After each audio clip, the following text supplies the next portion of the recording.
Of CBSE board class 10 class 12। बच्चों, new session वाले बच्चे जो कि 2024 में एग्जाम देने जा रहे हैं उनके लिए मेजर अपडेट्स आने शुरू हो गए हैं। जैसा कि आप सब जानते हैं कि न्यू एजुकेशन पॉलिसी लग गई है और इस साल ड्रेस्टिक चेंजेस बहुत सारे आए हैं। सिलेबस आपका चेंज हो गया था, पैटर्न चेंज हो गया था और सिलेबस जो है वो एक बार चेंज नहीं हुआ है, टाइम एंड अगेन चेंज हो रहा है। That is creating problem for students, teachers and parents also, isn't it.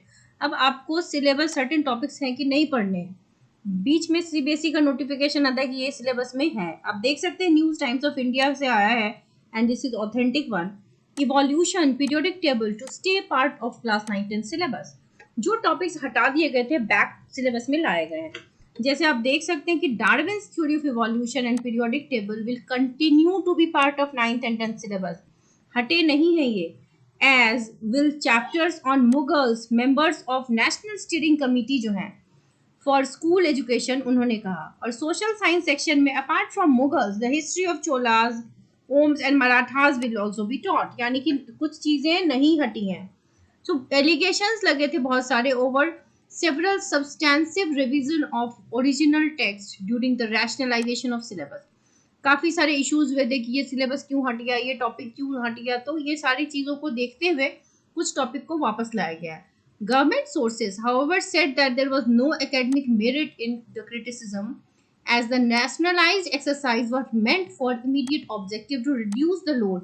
इसका काम था ना कि सिलेबस आपका इतना इस तरीके से घटे कि ऐसा ना हो कि वो टॉपिक आपको पढ़ना ना हो लेकिन बच्चे ओवरबर्डन ना हो। रिजल्ट भी देखा गया इस पर उतना अच्छा नहीं आया बोर्ड का, तो इन सारी चीजों पे ध्यान रखते हुए सिलेबस को घटाया गया था। सो काउंसिल अभी भी क्या करिए, it is preparing to bring about a new set of text book based on NCF by next academic session. अब इस सेशन में जो हो गया वो तो हो गया, अगले सेशन में भी हो सकता है कि नए बुक्स लॉन्च हो। Times of India reviewed the propose curriculum based on which text books for class 3 to 12 will be designed. तो ये सारी चीजें जो है अब क्या हो रही है, कुछ टॉपिक्स आ रही है, कुछ टॉपिक्स जा रही हैं। जैसे कुछ इसेंशियल्स हैं सच एज आप अगर देखें तो documents consider periodic table, classification, essential concept, evolution, theory of natural selection, Darwinism dealt with extensive across senior classes. Higher classes में ये टॉपिक्स एक्सटेंसिवली तो पढ़ना ही है। डॉक्यूमेंट ये कहता है that the importance of learning at secondary stage यानी कि 9 to 12 कॉन्सेप्ट जैसे कि न्यूटन्स लॉ है, ओम्स लॉ है, मेंडल्स लॉ ऑफ इनहेरिटेंस है, ये सारी चीजें देखो 9th से 12th में ये टॉपिक तो है ही है। अगर 9th या 10th से हटाया गया तो 11th या 12th में तो है। तो सीबीएसई ने इस हिसाब से कहीं पे काटा था और कहीं पे जोड़ा था। तो in fact classification of element is the part of curriculum goal. Classification is actually an important topic, ये सब्जेक्ट एक्सपर्ट ने कहा था। और क्लासिफिकेशन अगर आप नहीं जानेंगे तो फिर केमिस्ट्री पढ़नी मुश्किल हो जाएगी। So this is actually important. Experts ने क्या किया, जब सिलेबस फ्रेम हो रहा था तो क्रिटिसिज्म को ध्यान में रखते हुए कि रैशनलाइज एक्सरसाइज किया था। boot is on the other foot। previous curriculum was geared to promote an agenda। जो गैप इन लर्निंग है उसको फुलफिल करनी थी। एनसीईआरटी ने बहुत सारे क्रिटिसिज्म फेस किए हैं for dropping periodic table from 10th and 12th board. So new NCF जो है आपकी जो करिकुलम है विच comes after a gap of 18 years in a series of 4 courses is likely to start with classification और उसकी properties. Build on these principles the combination of element. Basically जब classification पढ़ेंगे तभी आपको कॉम्बिनेशन ऑफ एलिमेंट्स वगैरह compound समझ में आएगा, है ना, मॉलिक्यूलर ज्योमेट्री समझ में आएगी, जो ये सब 11th 12th में तो इन डिटेल है। So in April a group of scientists, teachers and educators had signed an open letter to NCERT condemning the removal of Charles Darwin theory. तो कुछ टॉपिक्स को लेकर के बहुत सारा डिस्कशन हुआ है, बहुत सारा क्रिटिसिज्म फेस किया है, तो इस वजह से कुछ टॉपिक्स वापस भी लाए जाएंगे। So analysis of evidence demonstrating the consequences of the process of natural selection in the terms of changes, structure and function of organism is the part of curriculum goal। तो जो जिन टॉपिक के expert थे उन्होंने इन सब topics पे सवाल उठाए कि भाई ये टॉपिक क्यों हटाए गए हैं।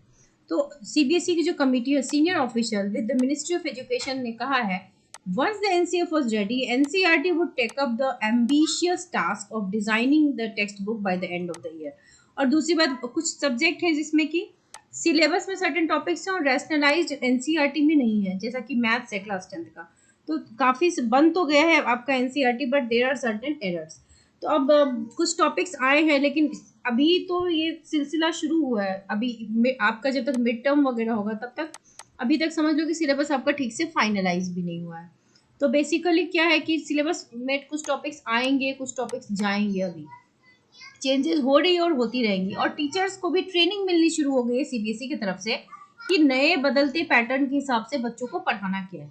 ठीक है, जैसे आपको मैंने बताया था हॉट्स जो है उसके साथ साथ लॉट्स भी आ गया है ना।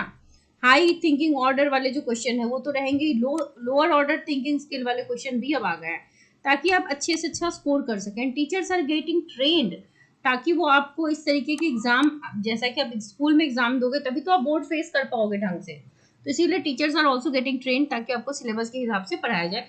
और इन सब में सबसे इंपॉर्टेंट होता है आपका एनसीईआरटी। एनसीईआरटी अगर आप पढ़ लेते हो तो आप एग्जाम में बहुत अच्छा स्कोर कर सकते हो। So special batches are launched in July for class 12th and 11th chemistry. If you are interested do write me a mail ताकि हम फर्दर डिटेल्स आपके साथ शेयर कर सकें। Classes will be via Zoom and हमारे class में highlighted NCERT की PDF से पढ़ाया जाएगा and that PDF will be shared with you ताकि आपको एग्जैक्टली पता रहे कि आपको क्या पढ़ना है। So if you are interested do write me a mail and if you like the video आप लाइक शेयर सब्सक्राइब जरूर करें।